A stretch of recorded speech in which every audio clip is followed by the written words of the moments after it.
ተናስልኝ ተመልካቾቻችን ቅዳሜ አቦላችን ተጀምሯል። በየሳምንቱ የሚያወያዩ የሚያከራክሩ ጉዳዮችን እያነሳን ወደ እናንተ ውድ ተመልካቾቻችን እናደርሳለን። በዚህ ሳምንት እንዲሁ አንድ ጉዳይ መርጠንላችኋል።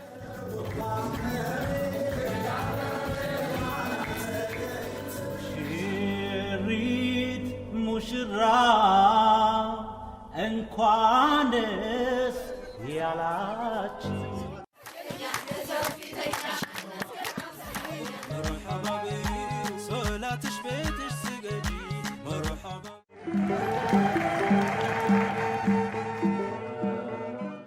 ጽኑ ትዳር ለቤተሰብ፣ ለማህበረሰብ፣ ለሀገር ምን ሊያተርፍ ይችላል የሚል ሀሳብ ነው የምናነሳው። በዚህ ጉዳይ ላይ ሁለት እንግዶች ጋብዣለሁ። እንኳን ደህና መጣችሁ። በትዳር መጽናት ውስጥ ማህበረሰብ፣ ቤተሰብ እንዲሁም ሀገር ምን ይጠቀማል የሚሉ ሀሳቦችን ለማንሳት ሁለት እንግዶችን በምክንያት ጋብዣለሁ። አቶ መንግስቴ ጌታሁን 52 ዓመታት በትዳር ህይወት የኖሩ ወደ 5 ልጆች እና ወደ 7 የልጅ ልጆች አሏቸው ማለት ነው። እግዚአብሔር ይመስገን በጣም ትልቅ ነገር ነው በእውነት የነገሩን። በኋላ ስለዚህ ትንሽ ያጫውቱናል። ሁለተኛው እንግዳይ ሻምባው ወርቄ በአማራ ሚዲያ ኮርፖሬሽን የህይወት ገጾች አዘጋጅ እንዲሁ ጽኑ ትዳር ላይ ምን ማድረግ ይገባናል የሚሉ ሀሳቦች ላይ እንዲወያይ ስነ ልቦና እንደ ስነ ልቦና ጉዳይ ይዞ ሀሳቡን እንዲያያይዝልን በመሻት እሱንም ጋብዘናል። ዝግጅታችን ከዚህ ሰዓት ጀምሮ ወደ እናንተ ተመልካቾቻችን ደርሳል። አብራችሁን ቆይታ እንድታደርጉ በአክብሮት ጋብዛችኋለሁ።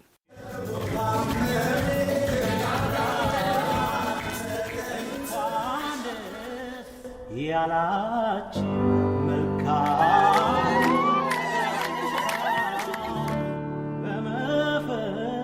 በመፈጸማችሁ የሆነ ጽሁፍ ሳነብ ያገኘሁት በተለይ ወደ ትዳር ሰዎቹ ለመግባት አንድ ባል ወይም አንድ ሚስት ባሏን ወይም ሚስቱን ሲመርጡ 3 ነገሮችን ይጠይቃሉ አሉ።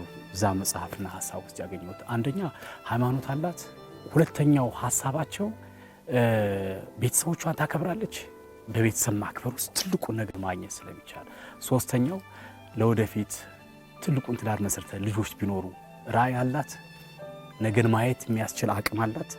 እነዚህ 3 መስፈርቶችን ተጠቅመው ወደ ትዳር እንደሚገቡ እዛ ሀሳብ እዛ መጽሐፍ ላይ ያየው ነበረ። ጋሽ መንግስቴ እንዴት ነበር የገቡት የዛኔ? በመሰረቱ ትዳር ያው እንግዲህ ቀደም ብለህ አንተ እንደተናገርከው ጊዜያዊ ደስታ ማስፈጸሚያ ሳይሆን ዘላለማዊ ነው። ትዳር በሁለት ተቃራኒ ጾታዎች መካከል ተስማምተው ተቻችለው ተፈቃቅረው ተደዳድተው ለመኖር የሚወስኑበት ተቋም ነው። ስለዚህ ሲያቅዱ እንደ ህፃናት አሁን ጀምሮ እንደሚያፈርሱት ነገር ሳይሆን በየትኛውም ጊዜ በየትኛውም ቦታ ተደዳድቶ ለመኖር የተወሰነ እስከሆነ ድረስ በቀላሉ የሚታሰብ አይደለም። በቁሳዊ ነገሮችም እንደ ምክንያት ሆነው ለትዳር ማፍረሻ ወይም ደግሞ ማስፈጸሚያ መሆን የለበትም። ስለዚህ ትዳር በእግዚአብሔር እቅድ አስቀድሞ ከተፈጥሮ ጋር አብሮ የመጣ ደግሞም እስከ ሞት ድረስ በታማኝነት ለመኖር የሚወስኑበት እስከሆነ ድረስ በእኔ በበኩሌ እንግዲህ ትዳርን የገባሁት በቤተሰብ ነው። በቤተሰብ በምኖርበት ጊዜ ደግሞ አስቤበት አቅጀበት ወደፊት ልጆች እንኳን ቢኖሩ ምን ማድረግ እንዳለብን አስቤ የገባሁበት ስለሆነ በዚህ ጉዳይ ደግሞ ያው እንግዲህ ቀደም ብሎ እንደተነገረው ደስታን አግኝቼበታለሁ፣ መልካም ነገሮችን አይቼበታለሁ፣ ሌሎችም በዚህ መልክ እንዲኖሩ እመኝበታለሁ ማለት ነው። ጋሽ መንግስቴ የነገሩናል። በቤተሰብ ነው ያገቡት፣ አስበውበት ነው ያገቡት። ሲታሰብበት ፍቅሩ እስከ መቃብር ይደርሳል ብዬ ነው የማስበው።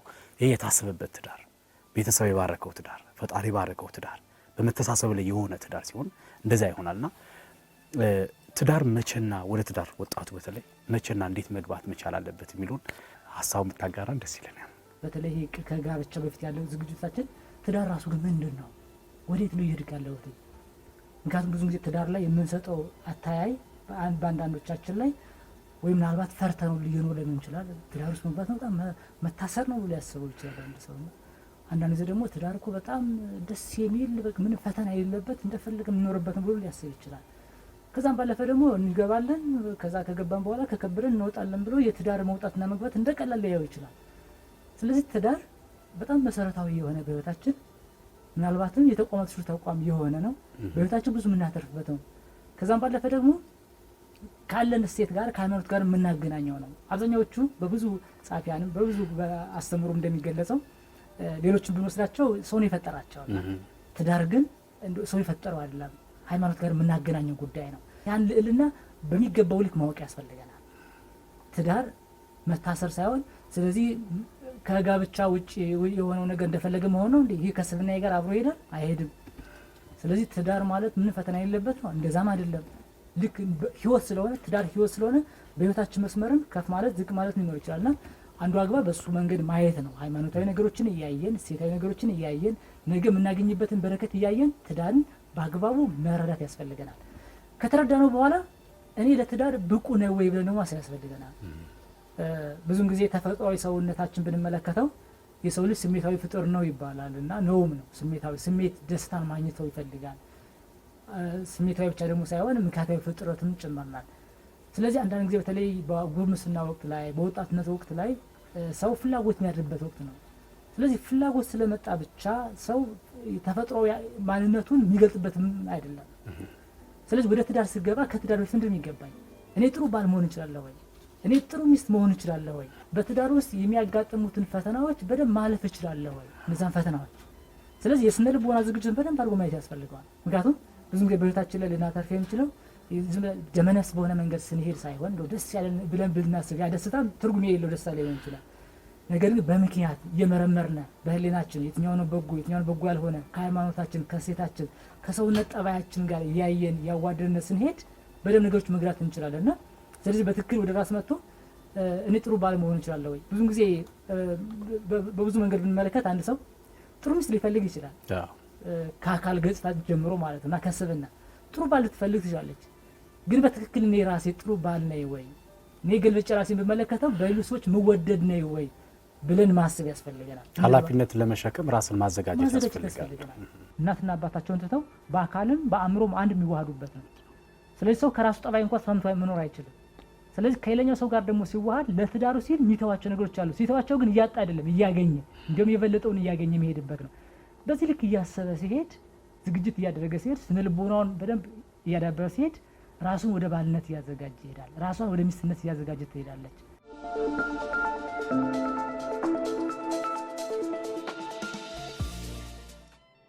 በትዳር ውስጥ እንግዲህ እነዚህን ኃላፊነትን መሸከም በተለይ ደግሞ ለመስጠት ለመቀበል አይደለም ብዙ ጊዜ አይደል በትዳር ህይወት ውስጥ ለመስጠት ራስን ማዘጋጀት። በዚህ ውስጥ ግን የትዳር ማጽኛ ምሰሶዎች አሉ።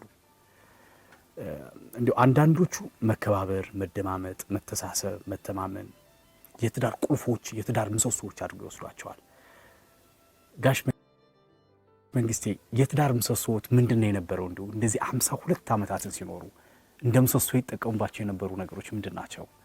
ሰው ብቻውን መኖር አይችልም። ብቻውን ይሆን ዘንድም መልካም አይደለም። በህይወቱ ብዙ የሚያጋጥመው ችግሮች አሉ። በችግሩ ረዳት ያስፈልገዋል። በቅርብ ደግሞ ሊረዳው የሚችል ወይም ልትረዳው የምትችል ጓደኛ ግድ አስፈላጊ ነው፣ ተፈጥሯዊ ባህሪ ስለሆነ። ስለዚህ ይሄ ጓደኛ ስታስብና ስትመርጥ በተለይ ልታልፍባቸው የምትችላቸውን ነገሮች አስበህ የምትገባበት ስለሆነ በትዳር ውስጥ የሚፈጠሩትን አስቀድሞ መከላከል ተገቢ ነው። በትዳር ውስጥ መቻቻል፣ በትዳር ውስጥ መረዳዳት፣ መተጋገዝ፣ መተሳሰብ እጅግ ወሳኞች ናቸው። እነዚህ ነገሮች ከሌሉ ትዳር ራሱ ትክክል አይደለም። ሁለተኛ ነገር ደግሞ ትዳር መተማመንን ይጠይቃል። ሚስት ባሏን አምና ነው እንደ እግዚአብሔር አምና ነው ተጠግተው ያለችው። እንደ እግዚአብሔር ያመነችው እስከሆነ ድረስ ታማኝ ሊሆን ይገባዋል። እግዚአብሔር ሊፈራ ይገባዋል። በትዳር ውስጥ ነገ የሚከተለው ችግር ለራሱ የሚፈጥረው ችግር ስላለ ትዳሩን ማክበር አለበት። ለልጆቹ ሲል የሚከፍለው ዋጋ አለ። ስለዚህ ምንድነው በትዳር ውስጥ ትልቁ ነገር መተማመን ነው። ትልቁ ነገር መቻቻል ነው። ችግሮች አይኖሩም ማለት አይደለም። በትዳር ውስጥ ብዙ ችግሮች አሉ፣ ግን ተቻችሎ መኖር ተገቢ ነው። ስለዚህ ሚስትም ለትዳሯ ወሳኝ ናት፣ ምሰሶ ናት ብዬ የማስባት እሷን ነው። ብልህ ሴት መጽሐፍ ቅዱስም እንደራሱ እንደሚለው ቤቷን ትሰራለች ይላል። ዋጋ ከፍላ ልጆቿን ለማሳደግ ምን ታደርጋለች? እሷ በጽኑ ትቆማለች፣ ቤቷን ትሰራዋለች። ችግር እንኳ ቢኖር ትቋቋመዋለች። ሰነፍ ከሆነች ደግሞ ታፈርሰዋለች። አፈረሰችው ማለት ደግሞ ልጆቿን በተነች ማለት ነው። ልጆች ተበተኑ ማለት ደግሞ ሳይኮሎጂካሊ ልጆቹ ተጎዱ ማለት ነው። ይሄ ደግሞ የህብረተሰቡ መሰረት የሆነው ትልቁ አካል ፈረሰ ማለት ነው። ከኛ አብራክ የሚወጡ ልጆች የኛን ምሳሌ ይዘው አድገው ለሀገርና ለወገን ጠቃሚ እንዲሆኑ ካስፈለገ ጥሩ ትዳር ሊኖር ይገባል። ስለዚህ ጥሩ ትዳር በመስማማት በመቻቻል በመፈቃቀር በመተሳሰብ በመተቃቀፍ የሚመጣ ነገር ነው። ትዳር የደስታ አንዱ ምንጭ ነው። ትዳር ከሌለ ሁልጊዜም ሳይኮሎጂካሊ ትዳር የፈረሰበት ወይም ያፈረሰ ሰው ብዙ ጊዜ በደስታ የሚኖር ሰው አይደለም፣ አይደሰትም። አንገቱን ደፍቶ ከሰው በታች ራሱን አይቶ አድርጎ ነው የሚያየውና በተቻለ መጠን ትዳሩን አክብሮ በደስታ ሊኖር ስለሚያስፈልገው በትዳር ውስጥ ምሰሶ ናቸው ብዬ የምወስዳቸው መፈቃቀር ናቸው፣ መተሳሰብ ናቸው፣ መረዳዳት ናቸው። አይዞ ወንድሜ ብላ ከጎኑ ከተሰለፈች ሰውዬ ሁልጊዜ ደስተኛ ነው። በስራውም ቢሆን ሁልጊዜ በቃ በየትኛውም ቦታ ውጤታማ ነው። ሲመጣ በደስታ የምትቀበለው ከሆነ በፈገግታ የምትቀበለው ከሆነ ያ ቤት የደስታ ምንጭ ነው። እኔ 52 ዓመት ስኖር ዝም ብዬ እንደው አልጋ ባልጋ ሆኖ አይደለም። መቻቻል ትልቁ መሰረት ነው። ምንም ቢሆን ምን እንደሌላው ተቋም ቢፈርስ ይፍረስ ብለን ዝም ብለን ምን ተው ነገር አይደለም። ሲፈርስ ከባድ መሰረት ነው የሚናጋው። ቅድም ያላቸው መተማመን፣ ፍቅር እነዚህ ምሰሶዎች ከሆኑ ለትዳር ምሰሶ የሆነን ነገር እንዴት ነው በልምምድ ማሳደግ የሚቻለው መጽናት የሚቻለው የሚሉ ሀሳቦችን በስነ ልቦና እይታ ውስጥ ብናቸው ደስ ይለኛል። አንተ ብስታነሳ እንደነበረው ከስነ ልቦና አንጻር እንኳን ብንመለከተው አንድ ትሪያንጉላር ቲዮሪስ ኦፍ ላቭ ይላልና የስነ ልቦና ባለሙያ ነው፣ ፕሮፌሰር ነው፣ ሮበርት ስቴንበርግ ይባላል። እና 3 ማዕዘኖች አድርገው ይወስዳቸዋል። ይህን ከኛ ጋርም ብናመጣው በጎ ነው ብዬ ስለማስብ ነው። ትዳርን ሊያጸኑት የሚችሉ ከስነ ልቦና እይታ ጋር ብንወስዳቸው 2 ጥንዶችን ብንወስድ መጀመሪያ መሰረት ነው አለበት። አሁን 3 ጎንን ብንወስድ 3 ማዕዘኖችን ከስር ላይ መሰረት አለ። ያ ኮሚትመንቱ ነው፣ መጽናትን፣ ፈተና ማለፍን፣ ዋጋ መክፈልን፣ እኔ ምን ማድረግ አለብኝ የሚል የሚወስድ ነው። ይህ መሰረት ያስፈልጋል። መቻቻልን ጋር ብለን ሲያነሳልን እንዳለው ይህ መሰረት ዋና ነገር ነው። ነገር ግን ብቻውን ደግሞ ፍቅሩ እንዲቀዘቅዝ እንዲረበሽ ያደርገዋልና ምን ያስፈልገዋል? ሌሎች ደግሞ አምዶች ያስፈልጉታል። አንደኛው ምንድን ነው? ቀረቤታ ያስፈልጋል። እንግዲህ ለአንድ ሚስት ከባሏ የበለጠ የሚቀርባ ሰው የለም። ለአንድ ባል ከሚስቱ የበለጠ የምትቀርበው የለችም። ስለዚህ እርስ በርስ ያላቸው ቀረቤታ፣ ጓደኝነት ጥልቅ መሆን ያስፈልገዋል።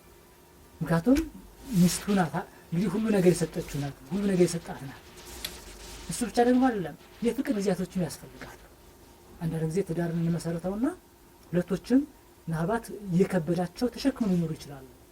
እየከበዳቸው ሳይሆን ፈተናዎችን እያለፉ ደስ እያላቸው ምናልባት በህይወታቸው ላይ ችግር እንኳን ቢያጋጥም ችግርን በፍቅር እያሸነፉት እንዲኖሩ ምን ያስፈልጋል? ፍቅር ያስፈልጋል። ስለዚህ በፍቅር የታነጸ እርስ በርስ ጥሩ አይነት መስተጋብር ያላቸው እና በጣም ጽኑ የሆነ ከሆነ ለትዳራቸው ስኬታማ እንዲሆን ያደርጋል። በዚህ ውስጥ ደግሞ ቀደም ብሎ ጋር ሸምስ ያነሳቸው እንደነበረው ከምንም በላይ መከባበሩ ግን ያስፈልጋል። ዋጋ መስጠት ያስፈልጋል። እኔ ያልኩት ብቻ ካልሆነ የኔ ትክክል የሚል ከዚህ በተለይ ከስብና ጋር የሚገናኝ ነው። ብዙ ጊዜ የሚያጋጩ ነገሮች ምንድናቸው ብለን ከዚህ በፊት ይዘናቸው የመጣናቸው ልምዶቻችን ናቸው። በየትኛውም ህይወታችን ላይ እኔ ያልኩት ብዬ ለማሰብ ስራ ቦታ ላይ እኔ ያልኩት ነው ብለው በየትኛው ከልጅነት ጀምሮ ልል እችላለሁ። ትዳር ላይ ግን መቅረት የሚገባው ጉዳይ ሊሆን ይችላል። በትዳር ላይ በጋራ ነው የምንወያየው፣ በጋራ ነው የምንወስነው። ምናልባት የኔ አብላጫ ውሳኔ እንኳን ብዬ ካሰብኩት የኔ ምናልባት ለዓላማው ዋጋ ብለን ካሰብነው እንኳን ተሸንፈን ማሸነፍ ይገባል። ለትዳር ስንል ምን ተዋቸው ነገሮች ሊኖሩ ይችላሉ። ስለዚህ ትዳር ላይ ጭቅጭቅ በበዛበት መንገድ ሳይሆን በፍቅር ውስጥ በመወያየት በጥልቀት በጉዳዮች ላይ በደንብ በመነጋገር በመከባበር ምናልባት ሚስት እንኳን ትንሽ ቅር ቢላት ወይም ባል ቅር ቢለው እኔ ምን አጉድዬበት ይሆን የችግሩ ምክንያት እኮ እሷ ናት፣ የችግሩ ምክንያት እኮ እሱ ነው ከመባባል ይልቅ ምናልባት ኃላፊነት ወደ ራሳችን ስናመጣ ምንድነው የምንገነባው? ፍቅር እናመጣለን፣ መሸነፍ እናመጣለን። ተሸንፈን ወደ ማሸነፉ ወደ ትዳሩ ልዕልና ከፍ እያልን እንሄዳለን። ስለዚህ ትዳር እነዚህ ናቸው ሊያቆማቸው የሚችል እንጂ ሁሌ ጸብ ማነው ጭቅጭቅ የለ ማለት ላይ ሊሆን ይችላል። ምን ጭቃጭቅባቸው ዘቶች ነው ይችላል። እንዲሁም የትዳር ወግ መጽሐፍ አቶ ትእዛዝ ካሳ ትዳርን በተመለከተ መጽሐፍ ሲጽፉ ምን ይላል? ትዳር ወራቶች አሉ፣ ክረምት አለው፣ በልግ አለው፣ በጋ አለ፣ እንደዚህ ብለው ይገልጻሉ። እና ይህ ምንድነው ወደ ህይወታችን ብናመጣ ሁሌ በትዳራቸው ሁሌ ፋሲካ ሁሌ ደስታ ብቻ አይደለም። አንዳንድ ዝምታ እንደዛም ጊዜ አለ። አንዳንድ ጊዜ ደግሞ በጣም ጥሩ ፋካታ የበጋ ወቅት ጥሩ ጸደይ ወቅት ሊኖር ይችላል። አንዳንድ ጊዜ በጣም ፈተና ልናልፍበት እንችላለን። እነዚህ ሁኔታዎች ግን የምናልፋቸው ምንድን በመሆኑ በመመካከል በመቻቻል ቀደም ብሎ በመቻቻል ዝል ጋር ሸብ ከመናንጽ በደንብ አድርጎ እየገለጹ ስለነበረ ያን ጉዳዩን ሸክም አድርገን አስበን ሳይሆን ጌጣችን አድርገን አስበን ነው። ምክንያቱም ትዳር ላይ ለመረዳት አይደለም መረዳት ማለት እኮ ሀሳብ ነው።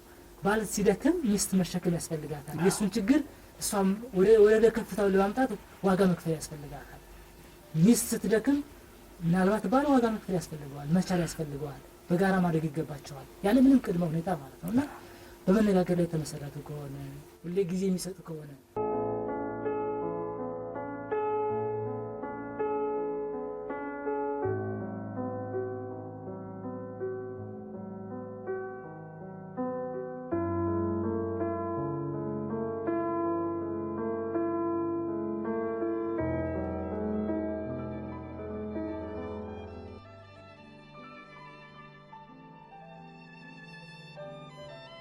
እነዚህ ምሰሶ ያልናቸው ቅድም ፍቅር፣ መተሳሰብ፣ መጣጣም፣ አብሮ መኖር የሚሉ ነገሮች በሆነ ጊዜና ዘመን ሊናዱ የሚችሉበት አጋጣሚ ይኖራል። የሚናዱበት ምክንያት ይሄ ነው ማለት አይቻልም። እንደየባህሪው እንደየሁኔታው ሊለያይ ይችላል። ጋሽ መንግስቴ ቦታ ርቀት፣ አለመተማመን፣ የተራክቦ ስጋ ለመጣጣም፣ ቅድመ ጋብቻ ውሸት፣ በተለይ ይሄን አለኝ የሚል ሐሳብ በማንሳት ሊሆን ይችላል። ፍቅረ ንዋይ ሊሆን ይችላል። ብዙ ጊዜ አሁን እሱ ነው እንግዲህ አገርንም እየበጠበጠ ቤተሰብንም እየበጠበጠ ያለና እንደው እነዚህ ምሰሶዎች የሚናዱበት ጊዜ አለ። ጋሽ መንግስቴ እንደው ከዚህ ታሪክ ተነስተው የሚያስታውሱት ታሪክም ካለ በእርሶም ዘንድ የሚናድበት ነገር አልተፈጠረም በህይወት ዘመኑ በዚህ 52 ዓመታት ሰው እንዴት ሳከሙት? ቀደም ብለን እንደተናገርነው ትዳር አልጋ ባልጋ አይደለም። ትልቅ የጦር ሜዳ ያለበት ፊልሚያ የሚፈጸምበት ነው ብዬ ነው የማስበው እንጂ ሁልጊዜም ደስታ ብቻ ያለበት አይደለም። በህይወታችን የሚያልፈውም ነገር ትናንትን ለዛሬ ትምህርት እያደረግነው እዚህ ደረስን እንጂ ትናንት በነበረው ሁኔታ ዛሬ ላይ ምናልባት በዚያ ጉዳይ ቀጥለንበት በዚያ መስመር ሄደንበት ቢሆን ኖሮ ትዳራችን አይጸናም። ስለዚህ ምንድነው ትዳር የሚናጋባቸው ብዙ ምክንያቶች አሉ። ቅድም እንዳልካቸው አንደኛ ወንድ ምናልባት እንዲያው ካለው ከባህሉም የተነሳ ራሱን የበላይ አድርጎ ከማየቱም የተነሳ ያልሆነ ቃላት ይወረውራል በሚስቱ ላይ። ቀድሞ ሲያገባት በደስታ የተቀበላትን ከወለደች በኋላ ምናልባትም ደግሞ ከስራ ብዛት የተነሳ እንደው ሰውነቷ ቅርጠጥ ብሎም ከሆነ ብዙ የማይለው ነገር ሊኖር ይችላል። በዚህ ምክንያት ትቀየማለች፣ ትዳር ሊናጋም ይችላል። ከዚህም አልፎ ቤተሰብ መሀል ምናልባት አንዳንድ ጊዜ ቤተሰብ ሊኖሩ ይችላሉ። በዛ ቤተሰብ ውስጥ እውነተኛ ትዳር የሷው የኔ ብለን እሷም የኔ ብላ ካልያዘች በቤተሰብ መካከል የሚፈጠሩ ችግሮች አሉ። ሳይድ ይዛ ወደ ቤተሰቧ ከሄደች እሱም ለቤተሰብ ብቻ የሚል ከሆነ አሁንም ለትዳር መናጋት ትልቅ መሰረት ሊሆን ይችላል። ደግሞ የውጭ ወሬዎችም አሉ። ምናልባት አንዳንድ ሴቶች ከገቢህም በላይ ሌላው ሰው እየተገፋፍቶ እንዲያመጣ ያን ካላመጣ ቤት ይፈርሳል የሚሉ ሴቶች ሊኖሩ ይችላሉ። ከአቅም በላይ ሰው የሚኖረው እንደ ቤቱ እንጂ ልክ እንደ ጎረቤት መሆን የለበትም። ምንም ልታውቅ ይገባል፣ ሊያውቅ ይገባል። ስለዚህ የሚኖሩት ኑሮ መጥነው እንደ ገቢያቸው መጠን ራሳቸውን ገዝተው የሚኖሩበት ትዳር እንጂ የሌላውንና የጎረቤትን አይተን እንደነሱ ካልሆን ከተባለ ትዳር ይናጋል። በተለይ አዲስ ለሚጋቡ ሰዎች እንደኔ እንዲያው ከመጋባታቸው በፊት ባክ የሆነ ግራውንዱን መጠናናት አለባቸው። እንዴ እሷም ከሌላ ከአንድ ማህበረሰብ ትመጣለች። የራሷ ባህል አላት፣ የራሷ ወግ አላት። እሱም ከሌላ ነው የሚመጣ። ይሄ የተለያየ ባህልና ወግ ይዘው የሚመጡ ሰዎች ወደ አንድነት ሲመጡ ይህንን የሚያስታርቁት በመቻቻልና በመፈቃቀር ነው። ነገ እሱ ችግር ላይ ሲወድቅ ማንም ከጎኑ የሚኖር አይኖርም። እናትም አትመጣም። ከጎኑም ትሆነው እሷ ናት። ከጎኗ የሚቆመው እሱ ነው። በችግሩ ጊዜ ሁሉ ከሱና ከሷ ውጭ ማንም አይኖርም። ስለዚህ ሊተሳሰቡ ይገባል። ግድ ሊተሳሰሩ ይገባቸዋል ብዬ ነው የማስበውና እንዲያው ይሄ ነገር በተለይ ሰፋ ተደርጎ ህብረተሰቡ ሊያውቀው ይገባል። እንዲያው ዝም ብለን ገብተን ነገ የምናፈርሰው ነገር ከሆነ የልጆች ጨዋታ ነው የሚሆንብን። ብዙ ጊዜ የምናየው በሀገራችን ያለው በተለይ በጎዳና ተዳዳሪ በተለያየ መልክ የምናያቸው ልጆች እኮ አብዛኛው ከትዳር መፍረስ የሚወጡ ናቸው። ሲጎዱ ወደ ከተማ ይመጣሉ። ከተማ ከወጡ በኋላ ደግሞ ራሳቸውን ጎድተው ወዳልሆነ አደጋ ውስጥ ወደሆነ ሱስ ውስጥ ይገባሉ፣ ወንጀለኞች ይሆናሉ። እና ይህ ሁሉ ከትዳር መናጋት የተነሳ የሚፈጠር ችግር ነውና ህብረተሰቡ ይህንን ሊያስብበት ይገባል። ትዳር አይናወጥም ማለት አይቻልም። እንደዚህ አይነት ችግሮች ሲመጡ በስነ ልቦና አይን እንዴት መታከም አለባቸው ተብለው ይመከራል? ሁሌ ስኬታማ ትዳር ሲባል ምን ኮሽታ የለበት ሁሌ ደስታ ብቻ ሳይሆን አብዛኛውን ጊዜ በፈተና ውስጥ ያለፉ ናቸው። ምናልባት ጸቦቻቸውን በፍቅር ያሸነፉ ናቸው። ከዛም ባለፈ ደግሞ በብዙ ምክንያት ደግሞ ፈተናዎች አጋጥሞ ሊሆን ይችላሉ እና እንግዲህ ቆም ብለን ማሰብ ይገባል። ኃላፊነት መውሰድ ይገባል። እኛ ራሳችን ችግሮች ሲፈጠሩ ለችግሩ ኃላፊነቱን ለሌላኛው ሰው ከምንሰጠው ይልቅ ወደ ራሳችን መውሰድ። በሆነ ጉዳይ ላይ እሷ ቅር ቢላት፣ በሆነ ጉዳይ ላይ እሱ ቅር ቢለው በሱ ምክንያት ሳይሆን የሆነ ችግር እንኳን እሷ ፈጠራ ከሆነ እኔ ስላጎደሉት ነው ብሎ ራስን ተጠያቂ ማድረግ ይገባል ብዬ አስባለሁ እና ሁሉም ጉዳይ እኔ ስላስቀየምኳት። ቤት ለምሳሌ ስንሄድ ስራ ደክሞ ሊሆን ይችላል፣ በብዙ መንገድ ሊሆን ይችላል። ምናልባት ሚስትም ከስራ ቆይታ እዛ ደግሞ ቤት ኃላፊ ሊሆን ይችላል። በሆነ ምክንያቱም ጎደሎ ሊኖር ይችላል። በሚፈጠረው ችግር ሌላኛውን ሰው ተጠያቂ ከማድረግ ምናልባት ጠባይ እንኳን ቢለያይ ብትቆጣ ወይም እሱ ቢቆጣ በተቃራኒው አይኔ እኮ ስላላደረኩ ነው ብሎ ማሰብ፣ ስላላገዝኳት ነው፣ ስላላደመቋት ነው፣ እንዲሁ ምን ሆነ ይሆን ብሎ በዛ ሰው ጫማ ውስጥ ሆነን ተሸንፈን ስናስብ ማትረፍ እንችላለን እና ለእያንዳንዱ ችግሮች ራስን ኃላፊነት መውሰድ ያስፈልጋል። ከዛ በተጨማሪ መነጋገር ይገባል። በጉዳዮች ላይ በጥልቀት መነጋገር፣ መወያየት። እንደው በይደር ማለት የሚገባ ነገሮች መኖር የለባቸው። እንደዚህ ባነሳስ፣ ቢቀየምስ፣ እንደዚህ ቢሆንስ የምንላቸው ነገሮች የችግር አለት እየሰሩ ነው የሚሄዱት። በራሱ ተፈጥሯዊ ባህሪ ሆኖ ችግር ሊፈጠር ይችላል። እነዛ ነገሮች ምን እንፈታቸዋለን። ስለዚህ ወደ ትዳር ዓለማችን ስንመጣ በእያንዳንዱ ጉዳይ ላይ በግልጽ መወያየት፣ በግልጽ መነጋገር። ችግር ሲያጋጥም ምናልባት ስሜቱን ፈታን ብለን እንደገና ሌላ ችግር ልንፈጠር እንችላለን። ለምሳሌ ስሜቱ ስንል ምንድነው? እንደዚህ ነገር ብናወራ እኮ ያጭቃጭቀናል፣ እንደዚህ ብነግረው እኮ ይቀየማል ብላ የተወችው ነገር ስሜቱን ወይም ስሜቷ እንዳይጎዳ ብሎ ያሰበው ነገር ትዳሩን ሊያናጋው ይችላል። ነገ ወዳልተፈለገ መንገድ ሁሉ ሊያስኬድ ይችላል። ስለዚህ በሚያጋጥማቸው ጉዳይ በጥልቀት መነጋገር በጉዳዩ ላይ። ይህ ሲነጋገሩ ግን ምንድነው ማድረግ ይገባል? አንዳንድ ጊዜ ስሜታዊ በተላበስንበት ወቅት ላይ ሳይሆን ትንሽ ረጋ ብለን ከስሜት ባሻገር ከሆነ በኋላ ነስኪ ብሎ ባለቤቷን እንነጋገር። አንዳንድ ጊዜ ደግሞ ቂም ደግሞ ወይም ደግሞ ይህ ቁጣ ስናመጣ ለምን እንሸነፋለን ብለን እናስብ እንችላለን። እሱ ያናግረኝ እንጂ እሷ ታናግረኝ እንጂ ልንል እንችላለን። ይሄኛው በየትኛው ስብዕና ላይ አይመከርም። እንደው ሰው ተሸነፈ ማለት ክብር ወረደ ማለት አይደለም። ይቅርና በትዳር ላይ ደግሞ መውረድ ያስፈልገናል። ወርደን ባናጠፋ እንኳን አጥፍቻለሁ ምንድነው ብለን ለሷ ጌጥ መሆን አለብን፣ ለሱ ጌጥ መሆን አለባት። መንገ ያለንበት ወቅት የጫና ወቅት ነው፣ የጭንቀት ወቅት ነው፣ የድብርት ወቅት ነው። ስለዚህ ያለውን ጭንቀት ያለውን ድብርት የጭቅጭቅ ምክንያት እናደርገዋለን። እስቲ እዚህ ሁሉ ትንሽ ፋታ አድርገው እንደ ቦታም ቀይረው ባለ ነባራዊ ሁኔታ ብቻቸው የሆኑበት ጊዜ ውስጥ ነው፣ በተመስጦ ውስጥ ነው፣ በመረጋጋት ውስጥ ነው። በጉዳዮች ላይ ሲወያዩ እኮ ትዳር እንደገና አድሶት ይመጣል። ስለዚህ እርስ በርስ ጊዜ መሰጣጠት ያስፈልጋልና ይህ ሲባል ደግሞ እንዳንኖራችን መሰረት አድርገው ነው። በአካል ላይ ይገናኙ ይችላሉ፣ በተለያዩ ቦታ በስልክ ሊሆን ይችላል፣ በአሁን ሊገናኙ ይችላሉ። ስለዚህ ልብ ለልብ መገናኘት፣ መመካከል፣ በጉዳዮች ላይ በደንብ ሀሳቦቻቸውን መገላለጽ ያስፈልጋቸዋል።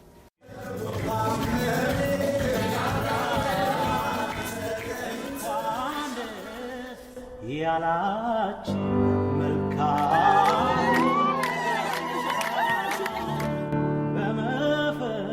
በመፈጸማችሁ በዛሬው የቅዳሜ አቦል ዝግጅታችን ጽኑ ትዳር ለሀገር ምን ያተርፋል የሚል ሀሳብ አንስተን ነው ከእንግዶቹ ጋር ቆይታ እያደረግን ያለ ነው። ቀደም ብዬ እንዳስተዋወቅኳችሁ አቶ መንግስቴ እንግዲህ ከመካከላችን ስናደርጋቸው ከ50 ዓመታት በላይ እንግዲህ በተከበረው በተወደደው ድንኳን ውስጥ የኖሩ ናቸው። 5 ልጆች 7 የልጅ ልጆች ያሏቸው ናቸው። ብዙ ተሞክሮ ብዙ ልምድ ስላላቸው ነው የጋበዝ ነው። ሻምባው ወርቄ ህይወት ገጾች አዘጋጅ እንዲሁም የስነ ልቦና ባለሙያ ጋብዘን ነው ከነሱ ጋር ቆይታ እያደረግን ያለ ነው። አሁንም ቆይታችን የሚቀጥል ነው የሚሆነው።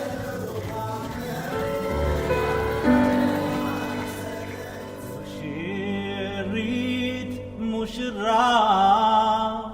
እንኳን ደስ ያላችሁ ከሱ ውጭ እንዳትሄጂ መርሐባ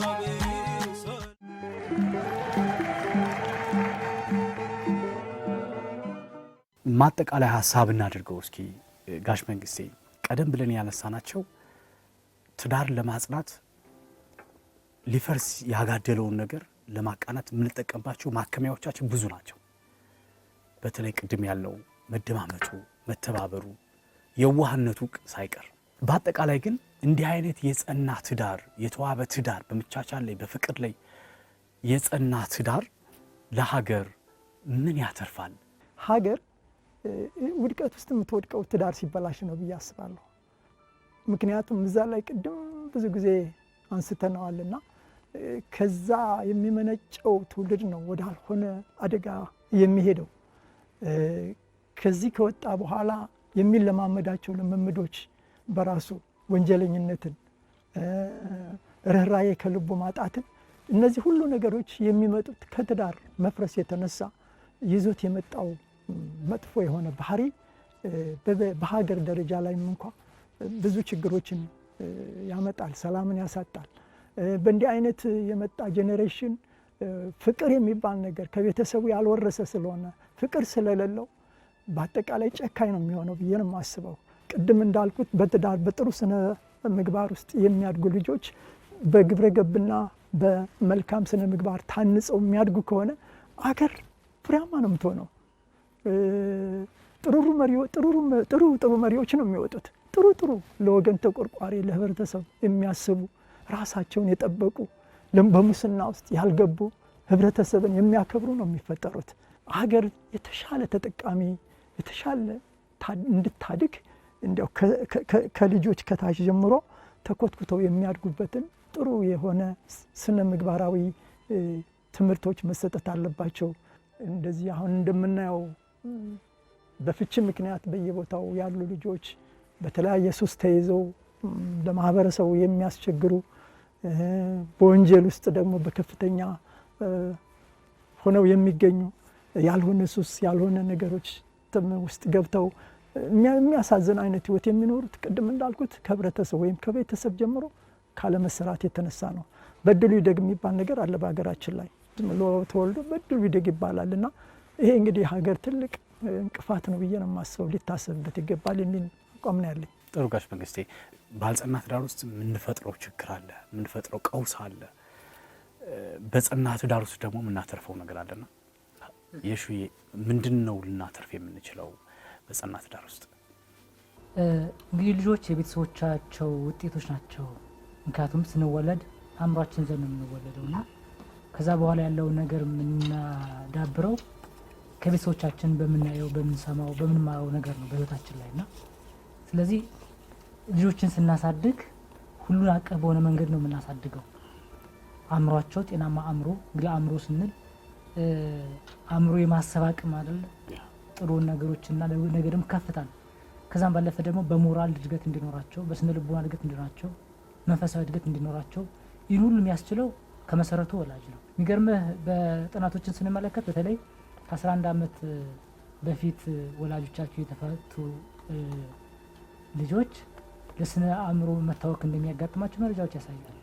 ለብዙ በተለይ ደግሞ ይሄ ድህረ አደጋ ጭንቀት ጋር በተገናኘ ለብዙ የአእምሮ ህመሞች ያጋልጣሉ እና ስለዚህ አሁን ህመም ብቻ አነሳን እንጂ ለብዙ ጉዳዮች ነው ያጋልጣል። ስለዚህ ወላጆች ጤናማ ትዳርን ሲኖሩ ለልጆቻቸው ትልቅ ትርፍ ነው ያለው። ስለዚህ በዚህ ትርፍ ደግሞ የሚጠቀመው ጤናማ ማህበረሰብ መገንባት እንችላለን። ስለዚህ የሞራል እድገት ካለን ነገ በህይወታችን ላይ ያ ሞራል እድገት ነው ሊገለጥ የሚችለው። ስለዚህ ሀገር ማለት ቤተሰብ ነው። ስለዚህ ቤተሰብ ላይ እየሰራን ስንመጣ ጤናማ ትውልድ መፍጠር እንችላለን። አመሰግናለሁ። በእውነት ጥሩ ጊዜ ነው ያሳለፍን። እንግዶች አቶ መንግስቴ ጌታሁን እንዲሁም የሻምባው ወርቄ እዚህ ስቱዲዮ መጣችሁ ጽኑ ትዳር ጋር በተያያዘ ሀሳባችሁን ስላካፈላችሁ፣ ጋሽ መንግስቴም እንግዲህ ልምዶትን ስላካፈሉን በእውነት በጣም ነው አመሰግናችሁ። ሙሽራ እንኳን ደስ ያላ የተወደዳችሁ ተመልካቾቻችን በዛሬው የቅዳሜ አቦል ቡና ዝግጅታችን ጽኑ ትዳር ለሀገር ምን ሊያተርፍ ይችላል የሚል ሀሳብ ነበር ያነሳ ነው። ቆይታችን ይመስል ነበረ። ጥሩ ጊዜ እንደነበራችሁ እምነታችን ነው። እያስተናገድኳችሁ መንገሻ አዲሴ ከካሜራ ባለሙያዎች ጋር ቆይታ አደረግን። ሳምንት ሌሎች የሚያከራክሩ የሚያወያዩ ርዕሰ ጉዳዮችን ወደ እናንተ ተመልካቾቻችን ይዘን እንቀርባለን። እስከ ሳምንት ፍቅር ይብዛልን። ሰላም።